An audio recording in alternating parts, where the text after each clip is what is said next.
Vamos elevar nossos pensamentos, fechar nossos olhos,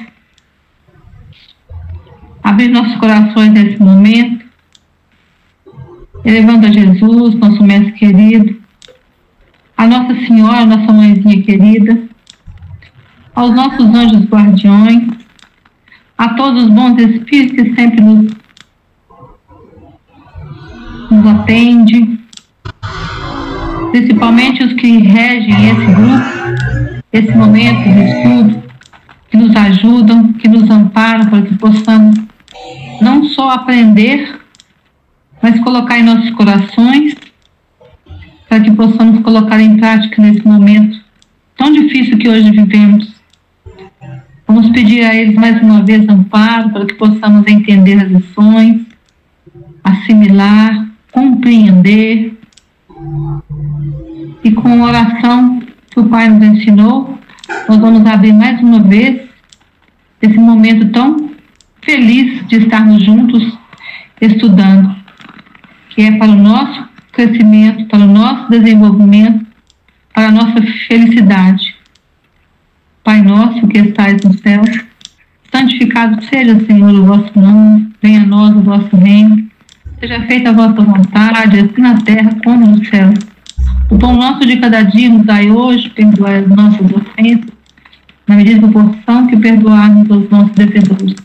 Não nos deixeis cair em nossas tentações, mas livra-nos, Senhor, de todos os males, pois só vós sois o poder e a glória, para todos sempre. Que assim seja.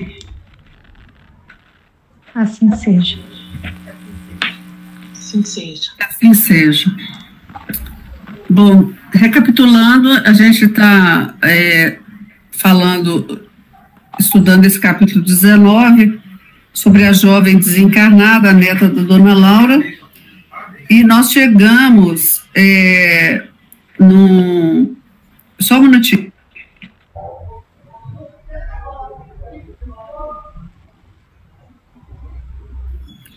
Nós chegamos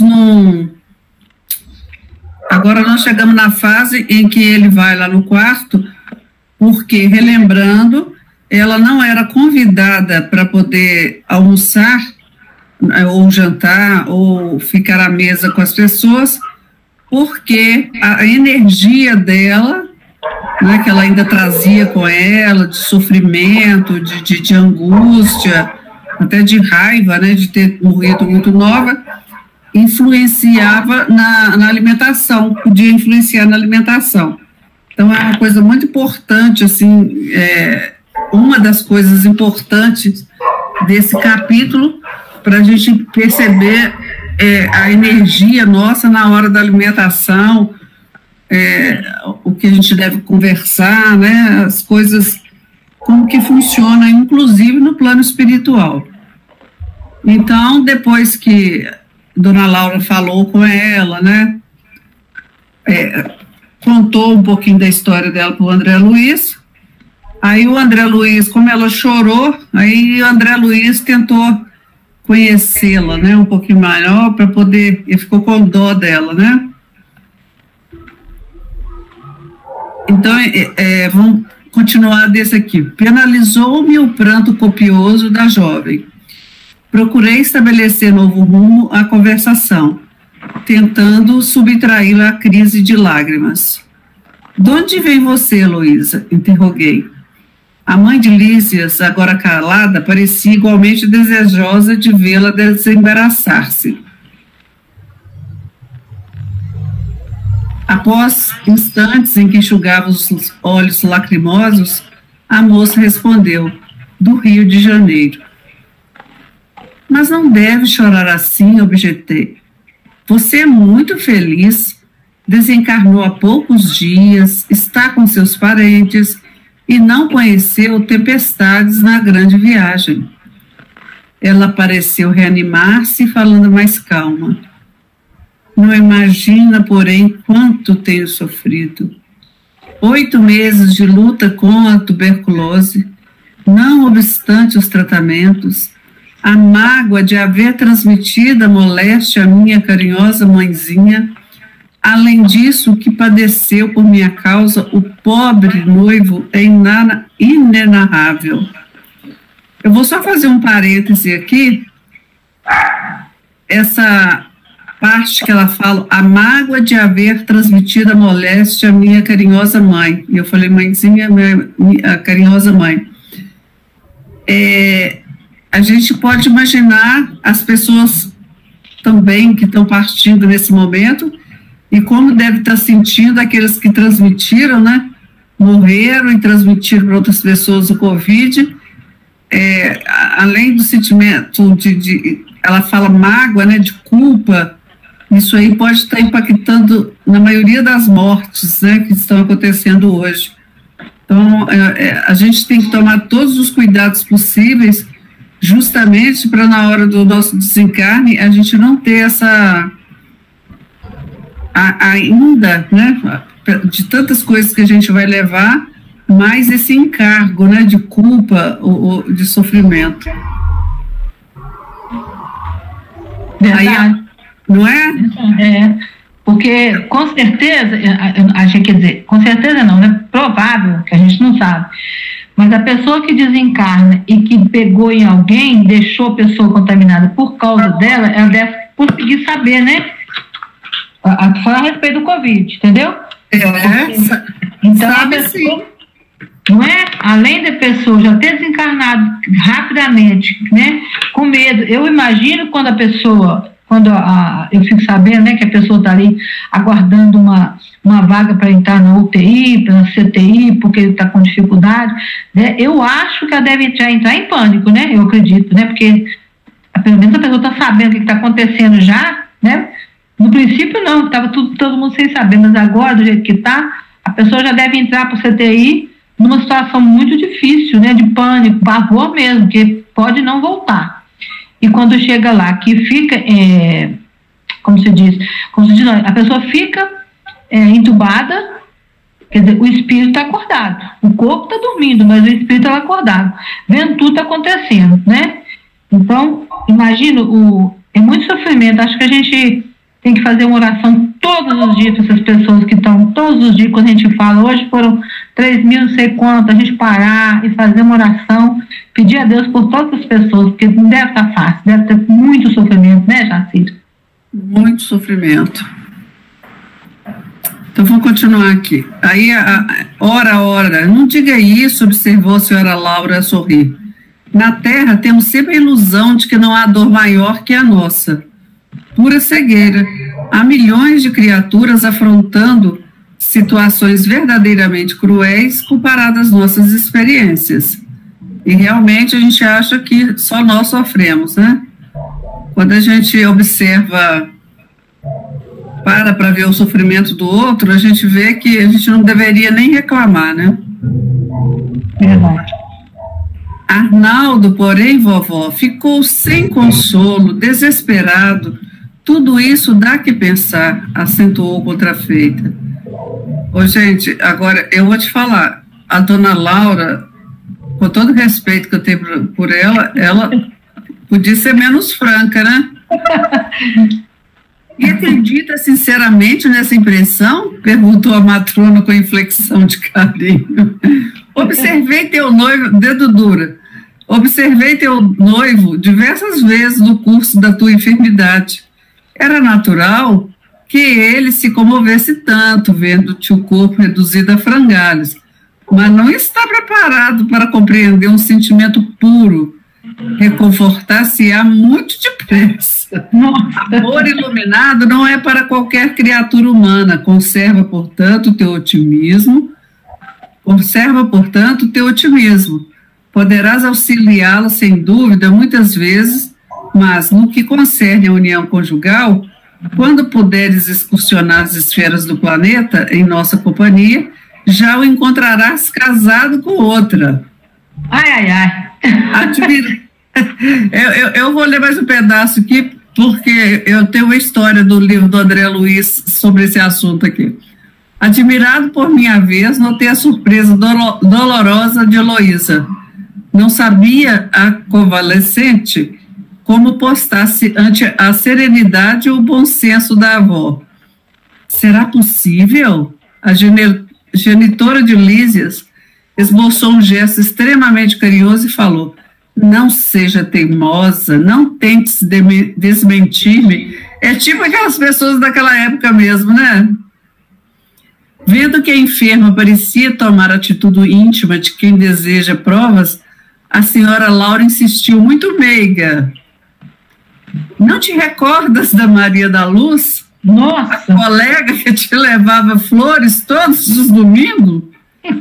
Pois nota, quando o médico anunciou em caráter confidencial a impossibilidade de restabelecer o corpo físico, Arnaldo, embora muito magoado, começou a envolvê-la em vibrações mentais diferentes. Agora que aqui estás, não demorarão muito as resoluções novas. Ah, que horror, vovó! Que horror! O André Luiz fala aqui em cima, lá no início, inflexão de carinho, hein? Isso aí é tudo falando com carinho e bom senso. Imagina? Imagina se ela estivesse sendo ruim. Na verdade, assim, a gente percebe pela forma dela falar como que as pessoas antigamente eram. Você pensa bem, quando ela questionou a avó falou assim: não sejas teimosa, nem tentes desmentir-me. Isso era coisa das pessoas mais antigas mesmo, né? Sim, verdade. Não é? A gente não podia questionar que alguém poderia pensar que a gente estava mentindo. O mais velho, né? O mais velho, né? Sempre tinha razão, tranquilamente, normal, sempre tinha razão, né?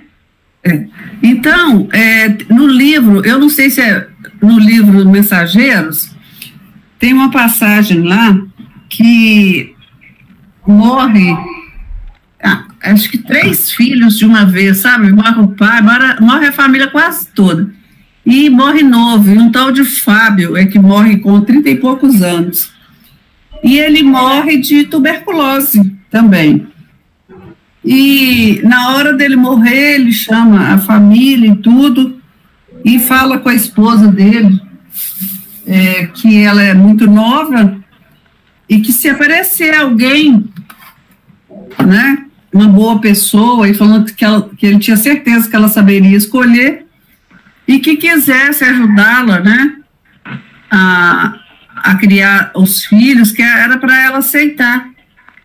E de onde ele estivesse, ele iria ajudá-la e para que, né, ela e a outra pessoa conseguissem criar os filhos. E ele chamou os filhos e explicou para os filhos dele: olha, meus filhos, eu não vou morrer, eu estou indo para outro lugar que vocês não vão me ver por um tempo, e de lá eu vou cuidar de vocês. Olha que coisa mais linda, olha a diferença. Verdade. Né? E esse rapaz, ele veio para ter a tuberculose, porque em outra vida, ele e a família, eles tinham bastante dinheiro e os empregados dormiam nos lugares mais, assim, muito complicado, e muitos deles adoeceram. E ele não tomou nenhuma providência. Então, ele veio para passar pela mesma doença, pela mesma dificuldade respiratória. Eu falei assim: meu Deus, será que eu deixei os outros morrer no mofo? Ai, meu Deus. E veio para passar pela mesma coisa para poder resgatar, entendeu? Então, eu acho, e ele apoiando a esposa e falando com ela: olha, você é nova, você pode arranjar outra pessoa, e nesse momento eu vou estar de lá ajudando você. Então, é outra perspectiva, é aquele verdadeiro amor que você não quer deixar a outra pessoa desamparada, né? E é só nós duas, né, Conceição, que estamos hoje no estudo, né? Acho que sim. Vou até ficar caladinho agora para ver se aparece alguém. Estamos aqui, gente. Eu queria falar o seguinte, apesar desse jeito, né, direto dela falar, das pessoas daquela época e tudo, tem uma parte interessante, porque no nosso lar não tem mentira, né? Ninguém fica encobrindo nada para ninguém para aliviar para alguém. Então a verdade tem que ser dita, que de uma forma ou de outra ela ia descobrir, né, que o noivo ia casar com a melhor amiga dela. E aqui tem um outro porém também, que o André Luiz, ele ia passar pela mesma situação, ele vai passar pela mesma situação lá na frente, né? Então já era uma forma de alertar, já deixar o André Luiz de antena ligada, justamente até pela forma dela falar, né? De ter sido mais bem franca, assim, né? Então já é para ele ficar com o pezinho dele atrás também, né? Mas, ô Norma, o André Luiz...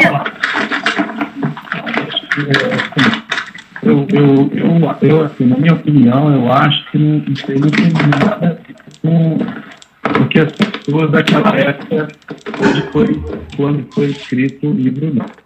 Se vocês repararem, toda a reunião mediúnica, onde tem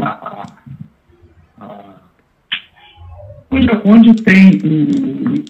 Seu microfone está ruim, Fábio. Deixa eu desligar assim, pode ouvir. Só um minutinho. Peraí.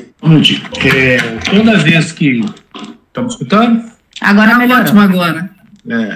Toda vez que a gente participa de uma reunião mediúnica, onde tem a manifestação de espíritos mais elevados, normalmente a linguagem deles é mais direta, né? Eles normalmente não fazem rodeios para falar com a gente e nem quando passam a mensagem escrita, né? Eles são mais diretos, né?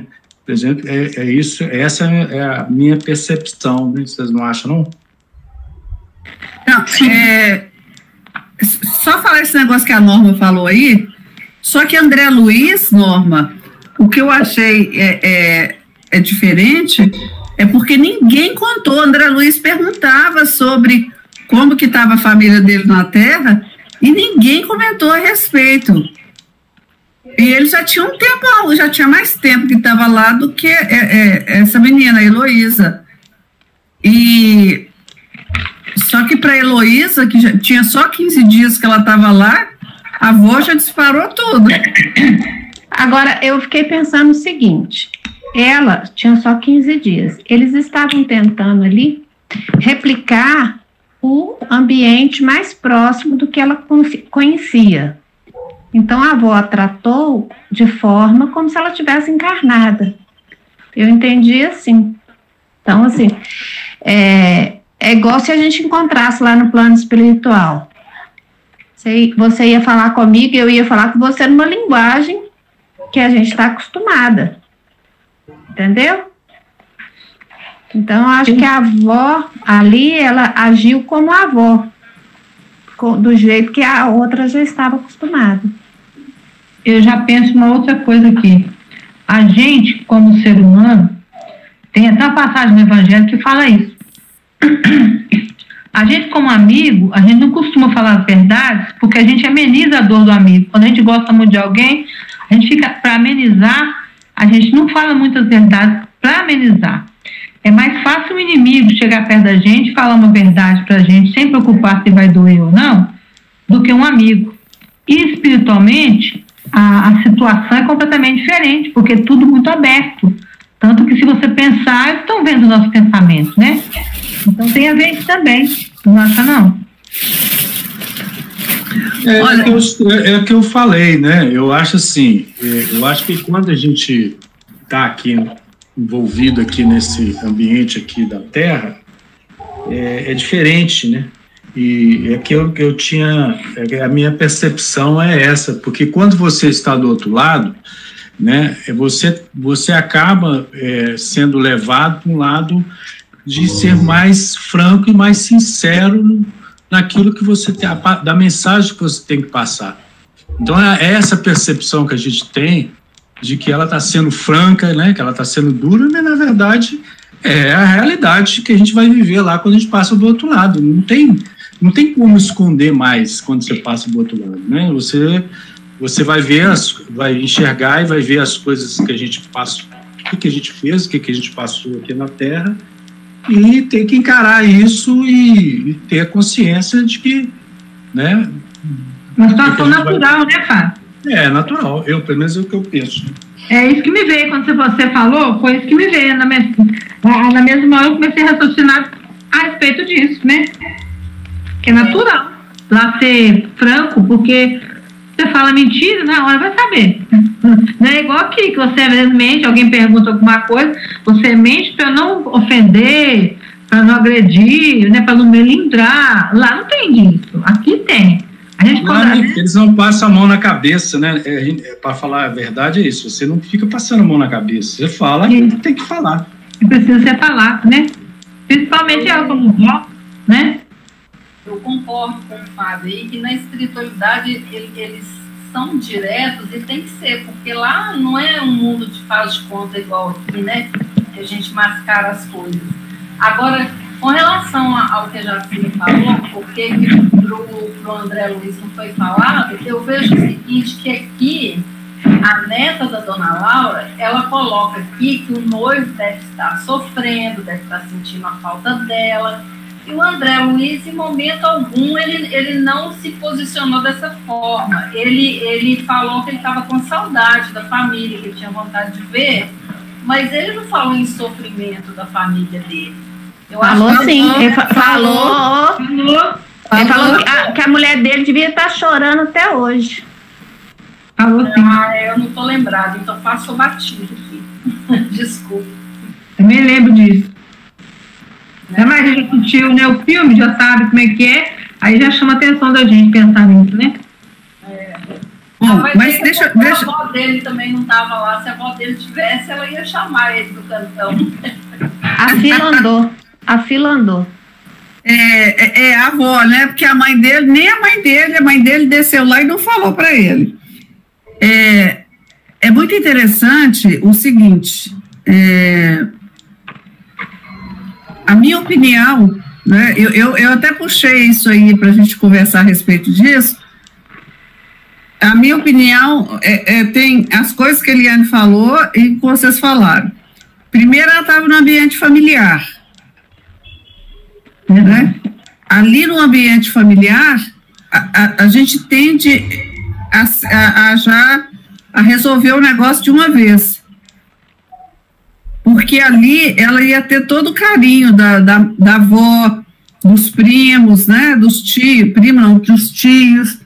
A mãe dela já ia chegar.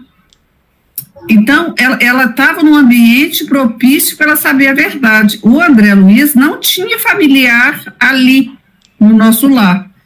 Pode ser isso. Verdade. Né? Boa conexão. Pode ser isso que não... por isso que ninguém falou. A mãe dele não estava lá.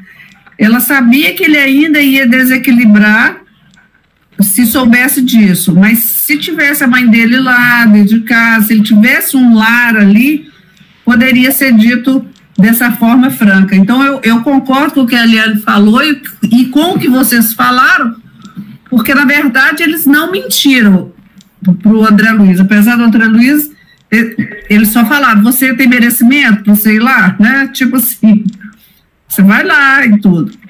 E isso vem falar para a gente, e eu brinquei aqui dessa franqueza. A gente tinha uma frase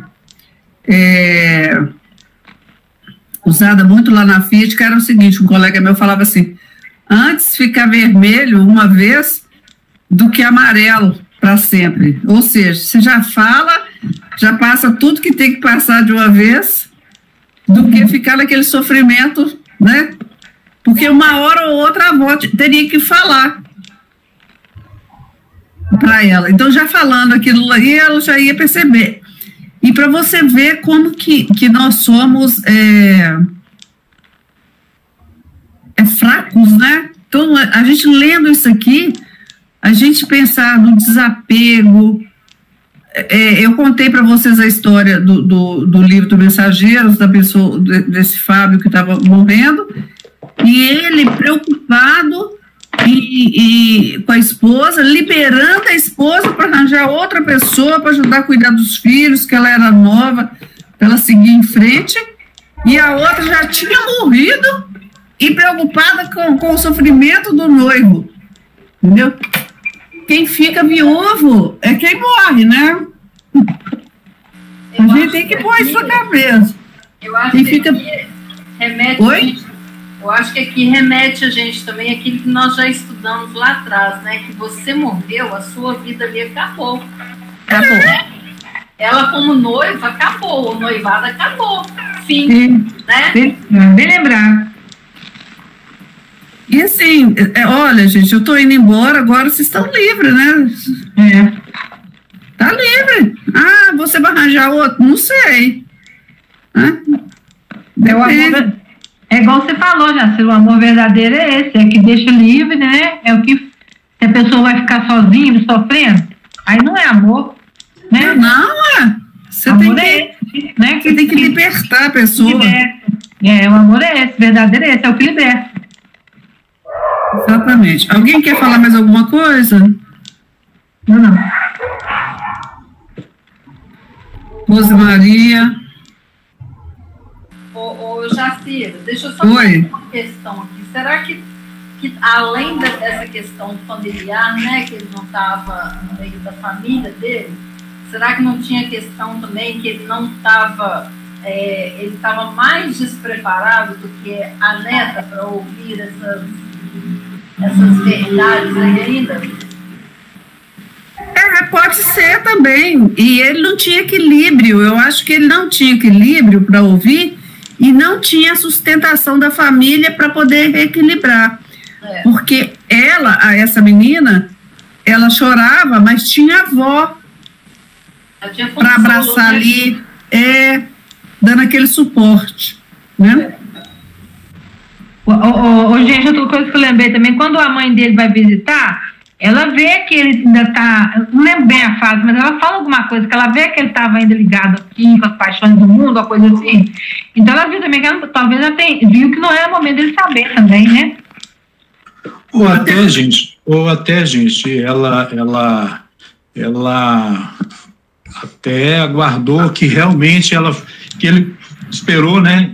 De repente, foi uma intuição espiritual lá do outro lado, que ele fosse acolhido com essa família, que ele aprendeu, o André Luiz aprendeu muitas coisas lá, não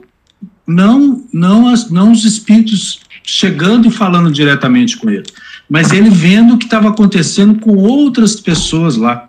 Então, essa experiência que ele teve com a filha da dona Laura, ele já caiu a ficha. Ali ele já começou a perceber o quanto que ele precisava mudar, entendeu? Então, assim, a gente não tem noção, né, de como é que funciona do outro lado, mas como a mãe dele estava num plano mais elevado, de repente foi até uma intuição espiritual que ele fosse acolhido naquela família ali, até para ele começar a despertar e perceber como ele poderia estar evoluindo espiritualmente, até para poder aproximar com a família dele terrestre. Vocês não acham?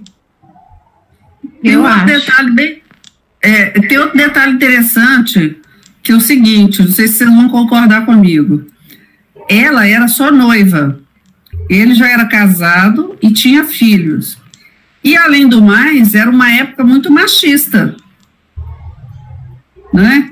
Era mais difícil para o homem aceitar que a mulher tivesse arranjado um outro companheiro do que o contrário. Então, era uma época diferente também. E ele tinha aquele sentimento de posse, porque ele já era casado, tinha os filhos, a minha esposa. Essa menina ainda não tinha casado.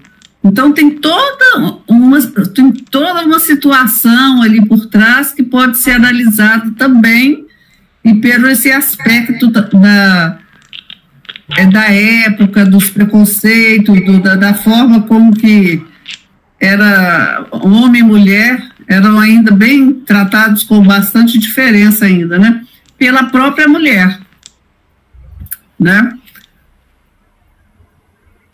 Eu ia até colocar agora essa questão do machismo também, né? Porque naquela época era muito. Hoje na época que nós estamos, ainda existe um machismo muito acentuado. Imagine lá naquela época, né? Exatamente.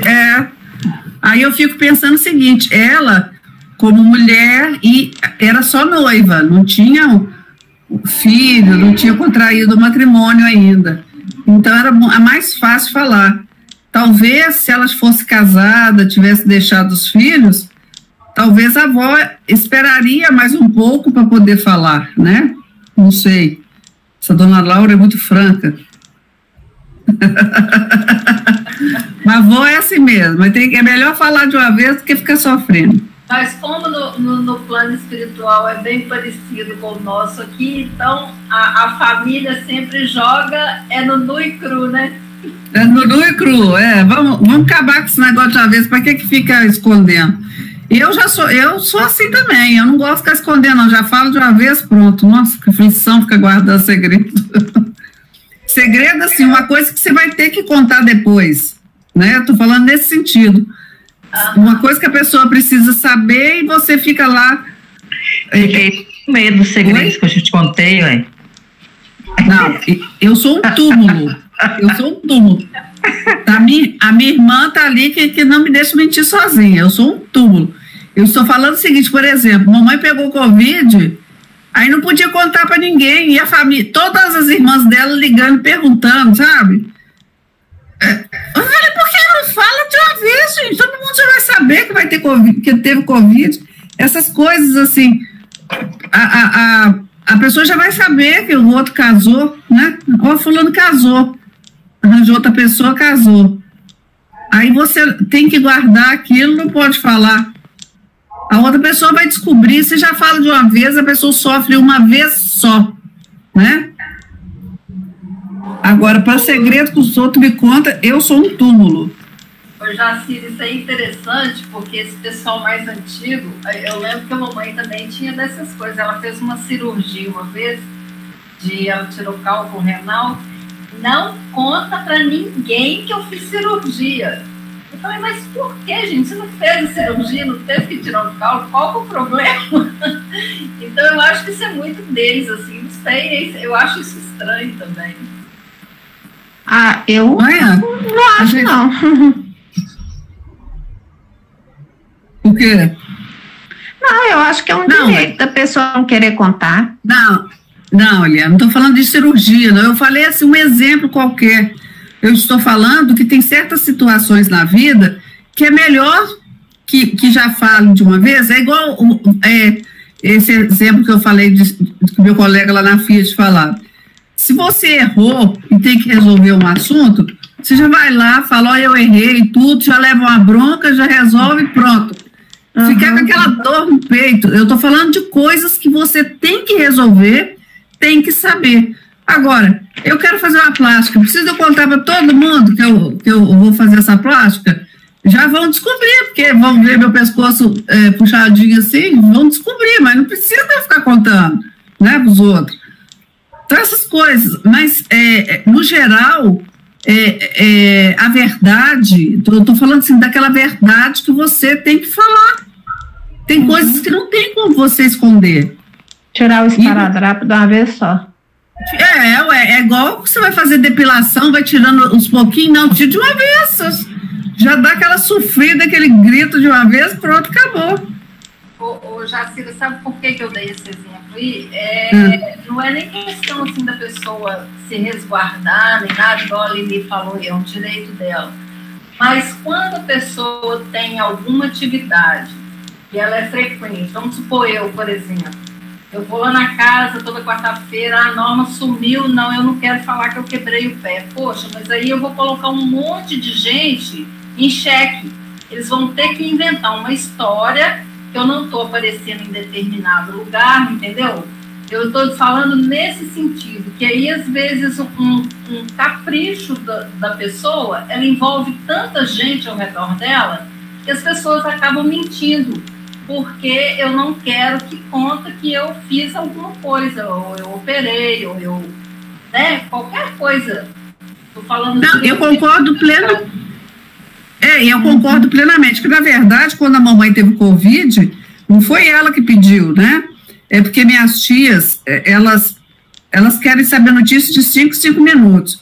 Mas acontece que liga para você e eu não sei mentir, eu começo a gaguejar no telefone. Então todo mundo está sabendo que eu estou falando mentira. Esse é que é o problema. É difícil. Então não dá para você... tem coisas que você... Se você não quer contar, você não conta para ninguém, porque outras pessoas não podem ser coniventes de falar mentira. Por exemplo, se perguntar alguma coisa para mim, eu falar, eu não sei, pergunta para fulano. Eu já falo, não sei, pergunta para ela. Exatamente. Porque é ruim, não é? Você ter que mentir pela outra pessoa. Horrível. É horrível. Eu entendi o que você falou, Norma. Então, falando da vovó horrorosa. Não, que horror, vovó, né, vovó horrorosa. Horror por quê? É preciso te habituares a considerar as necessidades alheias. E ela está certa. Teu noivo é homem comum. Não está alertado para as belezas sublimes do amor espiritual. Ou seja, não era alma gêmea, não era aquele amor, né, fraternal. Não podes operar milagres nele, por muito que o ames. A descoberta de si mesmo é apanágio de cada um. Arnaldo conhecerá mais tarde a beleza do teu idealismo, mas por agora é preciso entregá-lo às experiências que necessita. Não me conformo, clamou a jovem chorando. Justamente Maria da Luz, a amiga que eu sempre julguei fidelíssima, agora que eu acho mais legal que ela fala com ela. A senhora Laura, todavia, sorriu e falou cautelosa. Não será, porém, mais agradável confiá-lo aos cuidados de uma criatura irmã? Maria da Luz será sempre tua amiga espiritual, ao passo que outra mulher talvez te dificultasse mais tarde o acesso ao coração dele. Olha que interessante. A outra é uma amiga espiritual dela. E depois ele pode voltar, os dois, a terem um relacionamento, né, em outra vida, voltar juntos. Ao passo que, de repente, se fosse outra pessoa, dificultasse esse relacionamento. Quer falar, Norma? Não, e assim, ela quis, eu acho que ela quis passar para ela aí a questão do egoísmo, para ela não ser egoísta, né? Ela morreu, ele estava sozinho, nada mais justo que ele estar com uma pessoa que ela gostasse também, né? Apesar disso aí, é difícil dela entender, mas assim, futuramente ela vai entender isso, porque ele casou com a melhor amiga dela, uma pessoa que conhecia, sabia das coisas dela, né? Talvez alguma intimidade dela. Então, é uma forma dela mostrar para ela a caridade também com ele, né? É uma pessoa boa, ele está casando com uma pessoa que eu conheço, que eu sei que é boa, vai fazer ele feliz, né? Exatamente. E a gente tem que querer a felicidade do outro. O amor verdadeiro é aquele que você deixa livre a pessoa, né? Você liberta a pessoa. Então, a gente não aprendeu ainda. Tem certos casais que se separam, continuam amigos. Quer o bem do outro, o outro casa, né? A pessoa pode até continuar amando a outra pessoa, mas trata bem, trata a outra esposa, por quê? Porque gosta da pessoa. Porque quando você ama... Agora tem gente que fala assim, não, eu prefiro ver a pessoa morta do que com alguém. Eu estava na casa da Vanilda uma vez, ela morava lá no Camargos, e tinha um casal lá, que era vizinho, estava lá na casa dela, a mulher tinha tanto ciúme do marido dela, que no momento assim, ela falou assim, eu prefiro que meu marido me traia com outro homem do que com outra mulher. Eu quase caí dura. Eu falei, mas por quê? Ela falou assim, porque outro homem, eu não sou homem, então pelo menos ele não gosta de mulher. Agora, se ele escolher outra mulher, ele me trocou. Isso é um negócio assim, sem sentido. Orgulho. É orgulho, né? Orgulho, vaidade. Isso não é amor, gente. Orgulho de achar alguém que vai comparar e falar que ela é melhor que ela. Ela não podia achar ninguém melhor que ela, né? Outra mulher igual. Homem não, é outra coisa, diferente. É outra situação. Então, assim, né? Eu fiquei impressionada, assim, de ver... eu nunca tinha ouvido isso, né? Alguém falar desse jeito. Então, até isso, você imagina o nível que nós estamos de orgulho, de vaidade, de etc e tal. Vai falar, Eliane? Não. Isso aí, acho que se estende também, Jacira, saindo, né, de relacionamento marido e mulher, isso se estende para muitas coisas. Como mãe com filho, por exemplo, né? Tem mãe aí que tem ciúmes horrorosos das noras, né? Fazem coisas assim absurdas, né? Confrontando mesmo as noras, né? Se o filho está feliz ali, por que é que ela vai dar o pitaco dela para botar água no relacionamento, né? Às vezes por questão de ciúmes, por isso é muito interessante porque eu acho que nós deveríamos, inclusive, como mãe, a única preocupação que a gente deve ter é que o filho esteja bem. Eu casei, estou feliz, sumi. Cada um com sua vida. Você pode sentir saudade, sentir falta e tudo, mas se você ama seu filho e ele está bem... É isso aí. Só que a gente, né, ainda não aprendeu a viver dessa forma. Agora, quando isso se estende para as amizades, eu acho que ele fica mais picante ainda, né? Porque aí a pessoa começa a fazer coisa ruim mesmo. Porque quando está na família, você ainda tem aquele laço de amor, assim, a coisa mais afetiva, né, e tal. Quando se estende para as amizades, e eu acho que isso aí fica pior, porque a pessoa já começa a envenenar as coisas e já com uma gotinha de fel bem amargo, né? Mas é um aprendizado muito grande. Eu acho que essa lição, ela nos traz muitas reflexões de todo tipo de relacionamento, né? Relacionamento tudo, né? De amizade. Oi? É para tudo, né? Todos os relacionamentos. E para a gente aprender a já ir desapegando e já pensar numa construção mental do lar que a gente quer, do outro lado. Que cada pensamento nosso, cada atitude nossa vai construindo, vai preparando o lugar para nós do outro lado.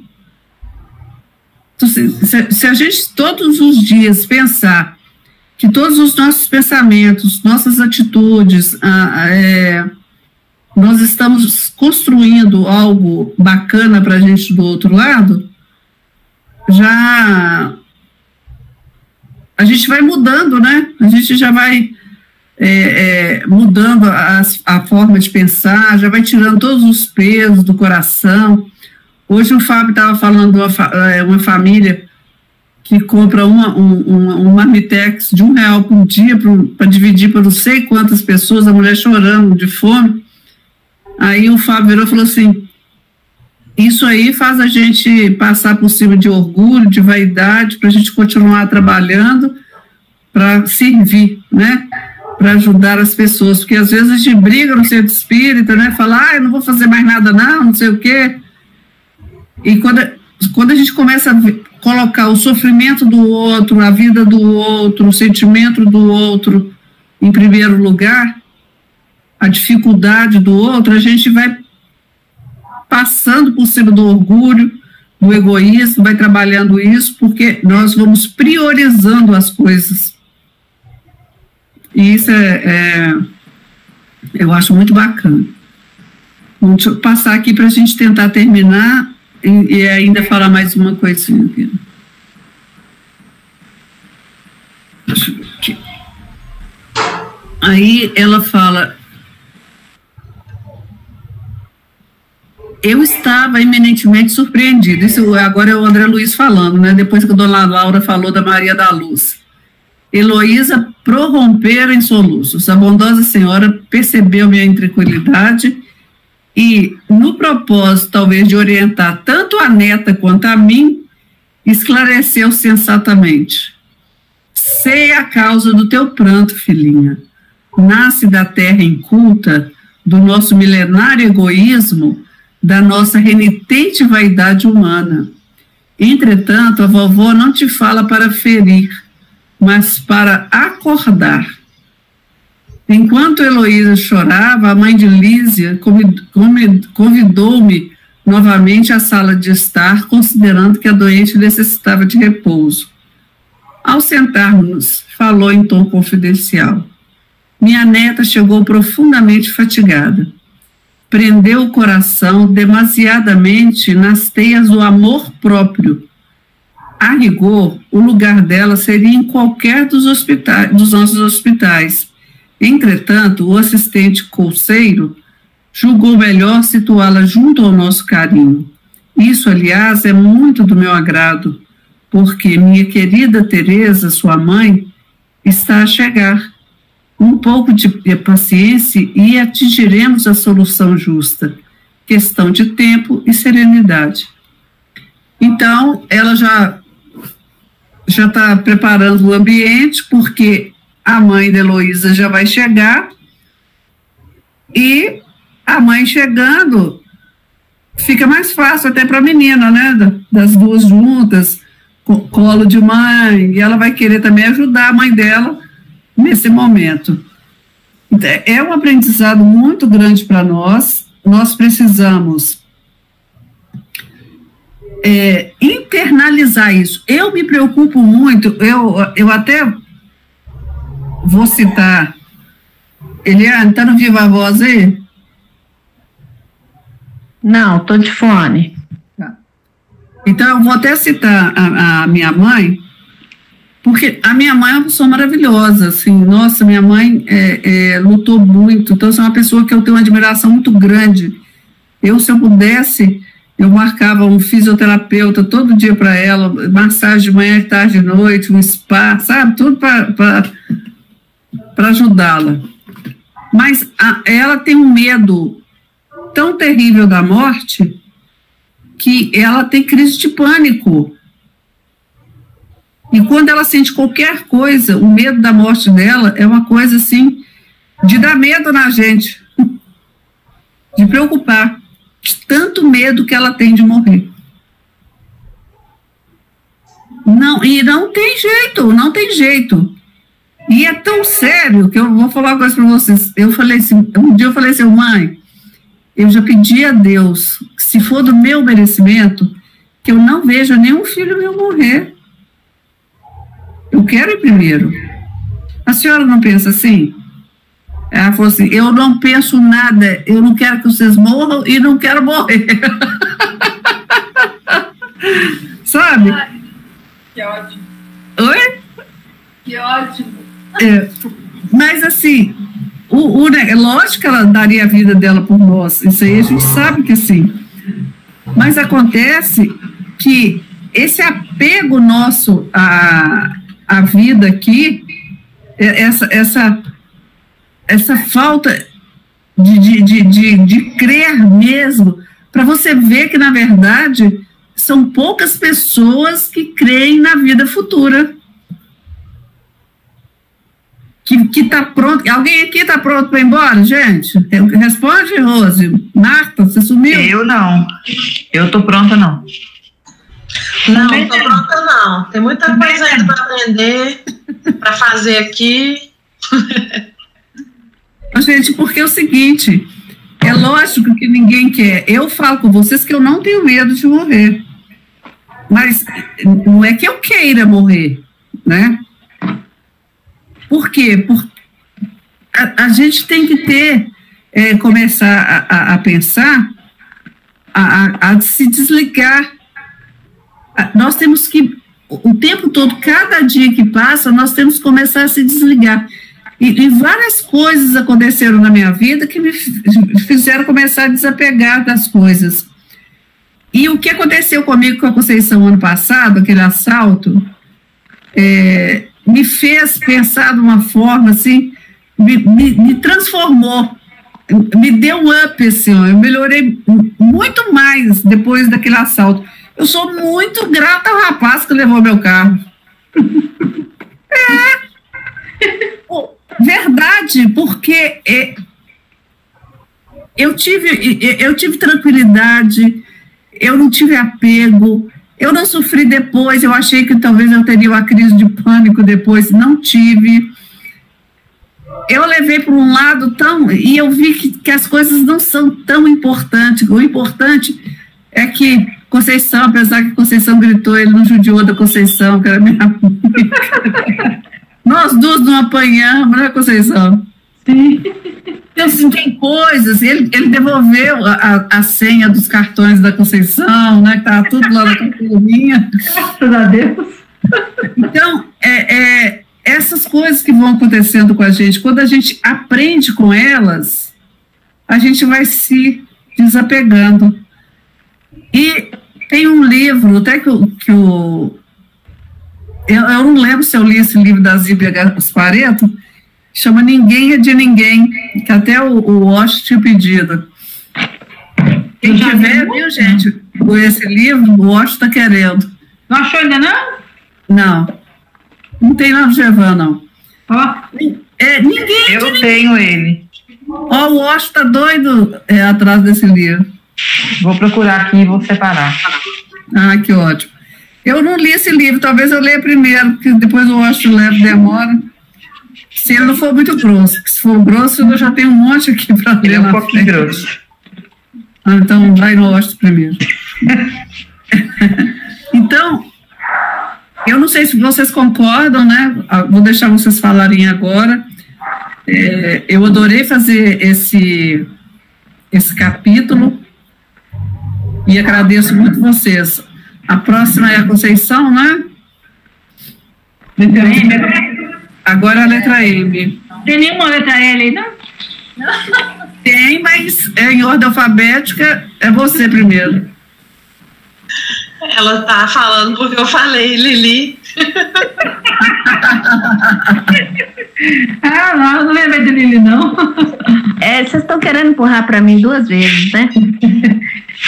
Ô, Jacira, hoje a gente estava fazendo um estudo mais cedo, a gente estava falando a respeito de sabedoria. Eu acho até que encaixa nesse finalzinho aí, porque a gente tem que pensar, né, para a morte, para o que a gente espera depois. E essa experiência que você teve aí, você falou aí que você mudou, então muita coisa mudou na sua vida, foi uma experiência que você teve. Isso aí é construtivo, a partir dessas experiências que a gente tem na vida, uma doença, um sequestro, um roubo, não só coisa ruim também, como coisa boa, né? A gente fica falando coisa ruim, mas tem as coisas boas também. Então a gente vai passando por essas experiências aí, e pela experiência a gente vai adquirindo a sabedoria, a gente vai adquirindo maturidade, né? E nós, principalmente como espíritas que estudamos e acreditamos na vida após a morte, a gente tem que se basear nessa sabedoria aí, para a gente já se preparar para o nosso desencarne, para como a gente vai se portar do lado de lá, que é muito importante, né? Você não ir não ir levianamente, né, sem sentimento, sem saber como comportar, né?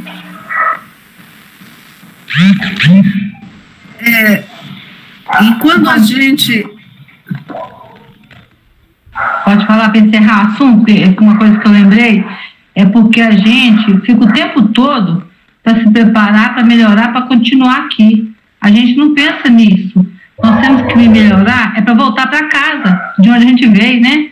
A gente talvez, se pensasse nisso, muita gente que não é espírita fala, você só pensa quando vocês morrer? Mas é verdade. A gente tem que pensar, tem que melhorar aqui para morrer mesmo, que o morrer é que é o viver, né? A gente é espírito. Nós estamos passando aqui com coisas que a gente tem que melhorar espiritualmente. Não é para ficar melhor aqui, não. A gente, quando, né, começa a vida da gente, pensa em estudar para melhorar a vida da gente aqui, né? Crescer, ter nossa casa, nosso carro, papapá. Mas a gente chega num ponto que a gente sabe. O que a gente está aprendendo aqui é para nos tornarmos espíritos melhores, porque nós somos espíritos. A gente tem que voltar para casa. E a gente não quer pensar assim. Eu penso hoje, né, que eu tenho aprendido muito, graças a Deus, agradeço muito a oportunidade de a gente estar estudando aqui, por exemplo, que isso está trazendo muito aprendizado para a gente, mas eu tenho ainda, eu não é medo de morrer, é o apego.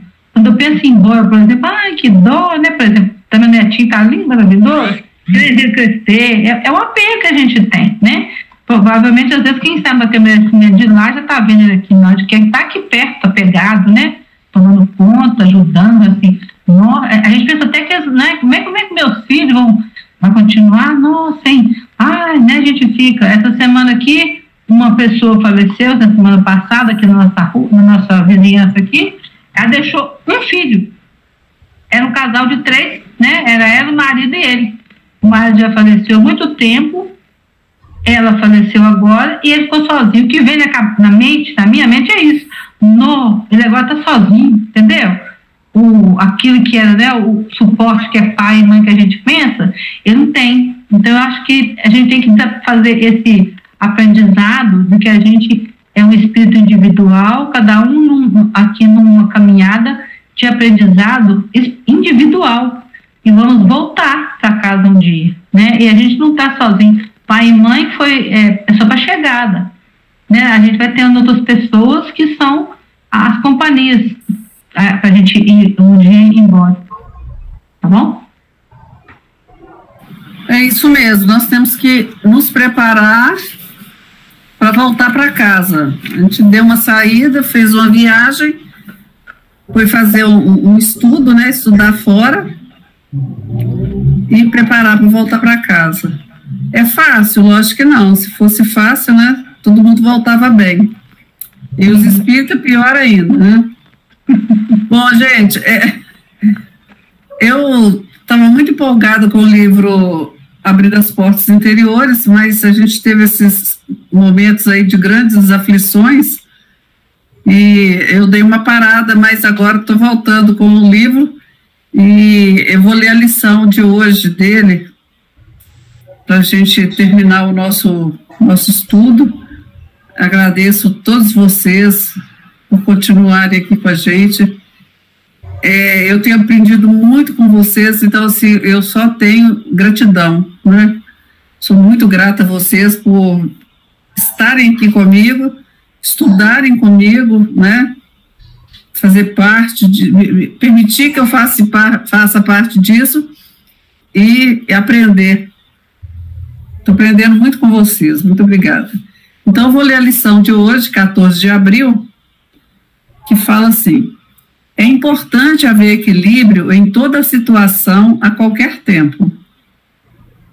Você descobrirá que, quando tudo que você faz é sob minha direção, sempre haverá um perfeito equilíbrio. É por isso que você deve deixar a vida seguir seu curso sem tentar forçar nada, porque assim não sairá errado ou fora do tempo. Isso significa que você deva ficar, isso não significa que você deva ficar sentado sem fazer nada, esperando que as coisas caiam do céu. Você tem que estar sempre alerta, com a consciência elevada, esperando que somente o melhor aconteça. Você tem que acreditar que tudo vai muito bem. Você tem que me servir com absoluta fé e confiança. Tem que acreditar, sem sombra de dúvidas, que eu sou o seu guia e companheiro constante. Você tem que saber que seus passos são guiados por mim, e só por mim. E assim, cada passo que você dá é firme e seguro, e tudo que você faz é feito com amor. Então, tudo que a gente fizer, colocando Deus na frente, a gente faz com amor. E a gente vai pedir nesse momento a Deus que Ele nos abençoe e sempre permita que os espíritos de luz possam estar conduzindo, estar próximos de nós, nos orientando, nos intuindo para que a gente pense o melhor, para que a gente faça o melhor, para que nós, observando a necessidade do próximo, que não julguemos, que nós possamos passar por cima do nosso orgulho, da nossa vaidade, por cima de tantas outras coisas, para servir, apenas servir com amor, com dedicação. E nós agradecemos, eu principalmente agradeço muito a Deus por ter colocado essas famílias que poderiam estar pedindo em outros lugares, mas estão aqui no GEVAN. E aqui no GEVAN a gente pode exercitar esse carinho, esse amor, essa fraternidade e tentar passar por cima do nosso próprio orgulho, egoísmo e vaidade para poder servir um pouco, sabendo que nós ganhamos muito mais do que eles. Então, Jesus, Mestre amado, muito obrigado por essa oportunidade. Ser conosco, Senhor, hoje e todo sempre, que assim seja.